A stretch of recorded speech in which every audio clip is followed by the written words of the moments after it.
सीधी तस्वीरें अयोध्या से देख रहे थे। अब खबरों में बढ़ेंगे, जहां भोपाल में नवनिर्मित डॉक्टर श्यामा प्रसाद मुखर्जी स्टेडियम और अमृत योजना 2.0 का शुभारंभ कार्यक्रम में, और जिनके नाम पर ये स्टेडियम बना है वो अद्वितीय व्यक्तित्व, जनसंघ के संस्थापक, शिक्षाविद, भविष्य दृष्टा, और जिनने 31 साल की उम्र में वाइस चांसलर बनकर के भी कलकत्ता विश्वविद्यालय में अपनी पहचान बनाई।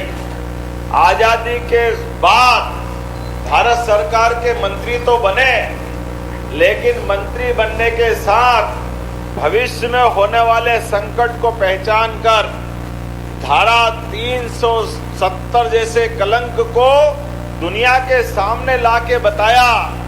माननीय प्रधानमंत्री नेहरू जी, ये देश आजाद हो गया, सभी राज्य बराबर है, किसी राज्य को अलग से दर्जा मत दो, और उन्होंने चेताया। लेकिन नेहरू जी माने नहीं, क्योंकि अंग्रेज चले गए, कांग्रेस छोड़ गए। ये कांग्रेस की बीमारी ऐसी।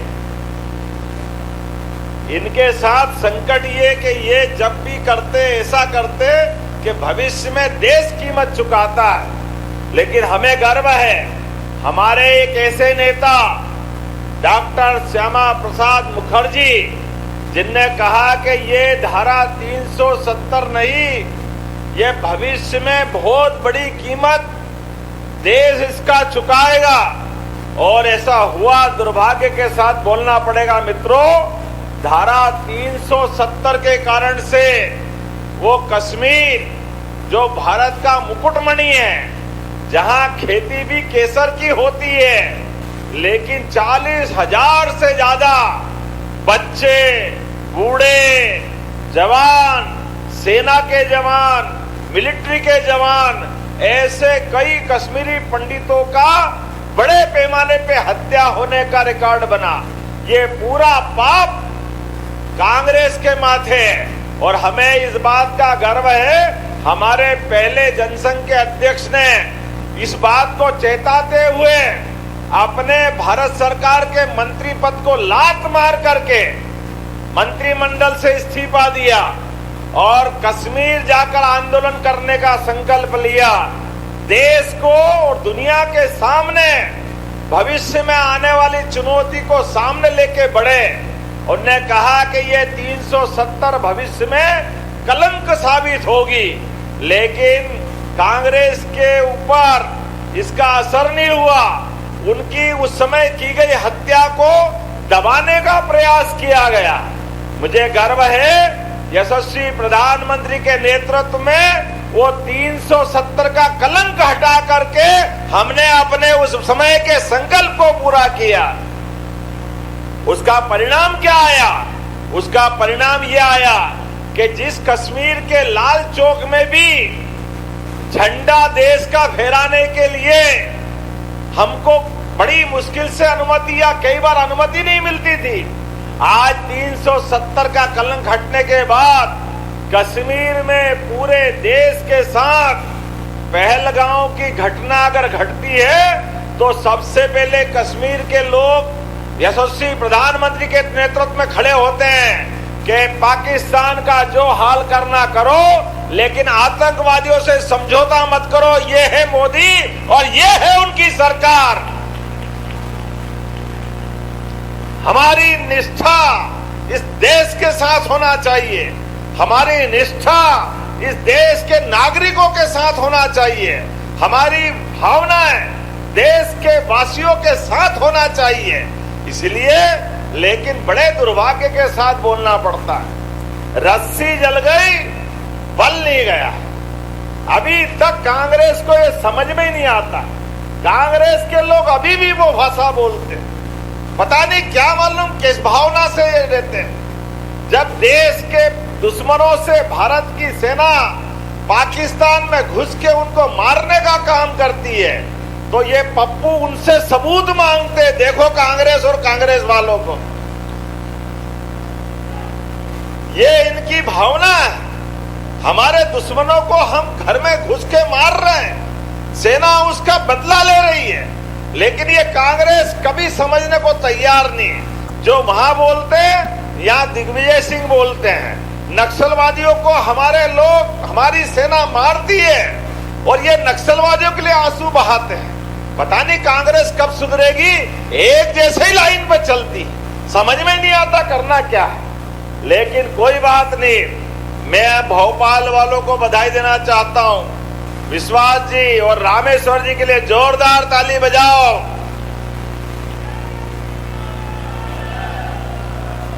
ये भोपाल सहित प्रदेश और देश डॉक्टर मुखर्जी के बलिदान को भूलने वाला नहीं है। 47 में की गई गलती को माननीय मोदी जी ने दूर किया और डॉक्टर मुखर्जी के बलिदान को याद रखने के लिए इतना भव्य दिव्य स्टेडियम दिया। जोरदार अभिनंदन करो इस बात के लिए। यह हमारी सरकार और काम करने का तरीका है। सच्चे अर्थों में यहां रावण आप जलाते थे, ये कांग्रेस की बुद्धि का रावण जलेगा। जोरदार अभिनंदन को। ये डॉक्टर मुखर्जी का नाम कांग्रेस के पाप को याद दिलाता रहेगा, जिनके कारण से धारा 370 लगी। लेकिन हटाने वाले व्यक्ति का नाम इतने बड़े भवन के साथ जोड़ करके भविष्य की पीढ़ी को जागृति देगा और कांग्रेस के लोगों को माफी मांगना चाहिए।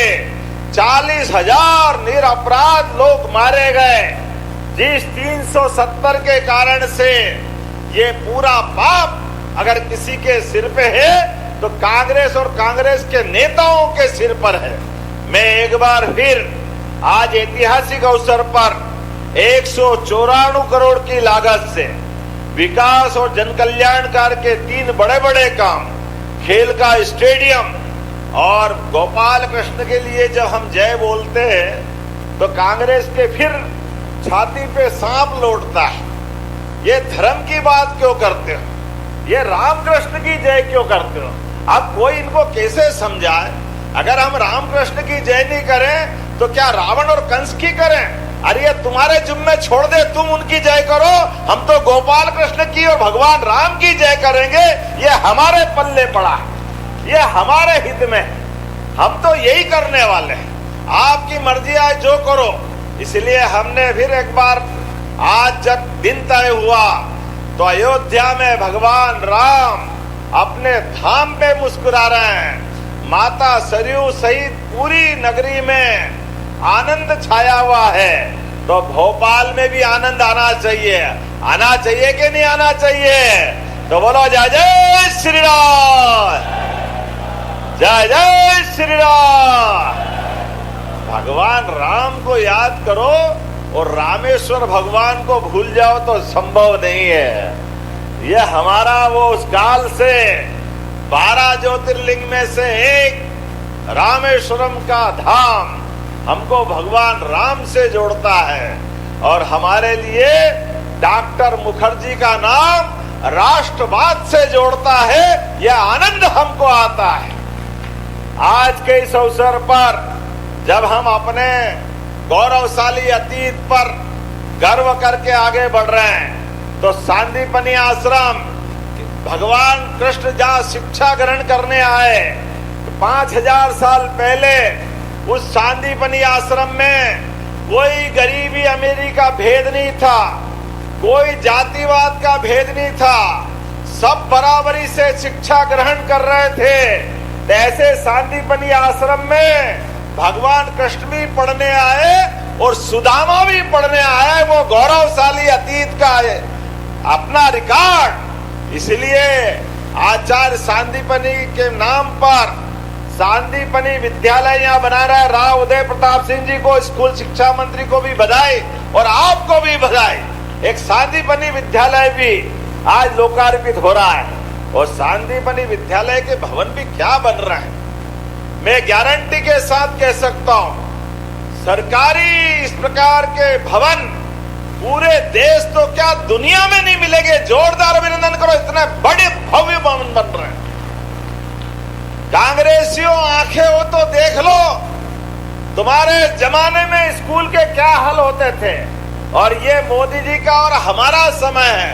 जोरदार अभिनंदन करो। ये नए प्रकार का समय है। गरीब से गरीब विद्यार्थी भी भव्य दिव्य भवन में पढ़ेगा। सब प्रकार के खेल के मैदान, उत्कृष्ट क्लासें, सब प्रकार की लेबोरेटरी, सब प्रकार के शासन की सुविधाएं, ये आज का समय है। इसलिए सांदीपनि विद्यालय और आगे बढ़े। 1000 करोड़ की सीवर प्रोजेक्ट, क्या जोरदार भाग्य लाए रामेश्वर जी, कितना बड़ा बड़ा काम कराते हैं भाई। आज यहाँ 1055 करोड़ की अमृत 2 परियोजना का भूमि पूजन भी महापौर जी और सबको बधाई, जोरदार अभिनंदन करें। 700 किलोमीटर की, जिसमें 171 MLD के 9 सीवेज उपचार यंत्र, 1,21,000 घरेलू सीवेज कनेक्शन, पूरी परियोजना में 4 पैकेज है। इसके माध्यम से भोपाल का सीवेज नेटवर्क 60% कवर होगा और जिसके आधार पर उपचार क्षमता बढ़ेगी। 2040 तक का 85% एरिया कवर होगा। ताली बजाओ तो मजा आना चाहिए, इतना बड़ा काम यहां भी हो रहा है। इसके पूरे होने से 7 लाख आबादी 3 साल में कवर होगी। इतनी बड़ी परियोजना है। और ये आधुनिक खेल परिसर भी 9 एकड़ में 11 करोड़ 50 लाख की लागत से बना है। जोरदार अभिनंदन करें इस माध्यम से। Indoor, outdoor, badminton, judo, table tennis, boxing और मलखम और क्रिकेट के सारे मैदान। अरे कितना बढ़िया समय चल रहा है, क्या छोड़ा है आपने। सब कुछ इस एक साथ अपने, और केवल एक भवन नहीं, भविष्य के चैंपियंस का भी लॉन्च पैड है। जिस प्रकार का समय चल रहा है, आज का समय तो हमारे लिए भारत में खेलों की लंबी परंपरा है। मलखम, कुश्ती, कबड्डी, गिल्ली डंडा, घुड़दौड़, ये हमारे प्राचीन समय के खेल थे। लेकिन इन खेलों के आधार पर हमारी प्राचीन परंपरा भी कितनी बढ़िया थी। खेल केवल खेलने के लिए नहीं है, ये पराक्रम और पुरुषार्थ के लिए जाने जाते थे। इसलिए स्वयंवर भी होता तो जो सबसे ज्यादा बलशाली बुद्धिशाली हो, उसको स्वयंवर के माध्यम से खेल का भी उत्कृष्ट प्रदर्शन करना पड़ता और उसके बाद स्वयं वरमाला उसके गले में आती थी। जोरदार अभिनंदन करो, इतना अच्छा अतीत हमारा। इस देश के वासी, उनकी संस्कृति वाकई धन्य है। तो जब अपने देश के दिल मध्य प्रदेश में खेलों की बात कर रहे हैं, तो एक एक करके भोपाल, और हमारी भोपाल का बड़ा गौरव राजधानी का भी है।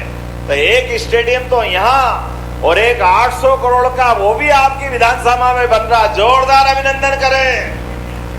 रामेश्वर जी की तो चारों उंगलियां घी में और सिर कढ़ाई में। आपके लिए तो क्या बचा है भाई।